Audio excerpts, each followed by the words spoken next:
క్షణంలోనే ముక్తి ఉంటుంది, ముక్తి కలిగి ఉంటారు, ముక్త జీవులు అవుతారు.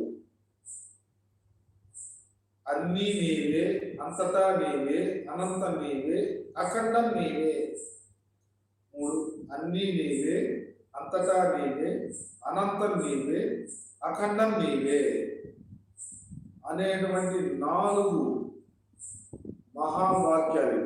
అన్నీ నీవే, అంతటా నీవే, అనంతం నీవే, అఖండం నీవే అనే 9 భక్తి యోగాల్లో 1వ భక్తి శ్రవణ భక్తి, 9వ భక్తి ఆత్మ నివేదన భక్తి. ఆత్మ నివేదన భక్తి శ్రవణ భక్తిని కలుపుకోగలిగితే దేహంలో ఉంటే అంతర్బహిష్ట తత్సర్వం వ్యాప్య పరమాత్మ స్థిత అనేటువంటి ప్రమాణాన్ని 800 కోట్ల మందిలో 12 రాసుల వారు, 27 నక్షత్రాల వారు ఎవరైనాను ఏ స్త్రీ పురుషులను అందుకునేందుకు అవకాశం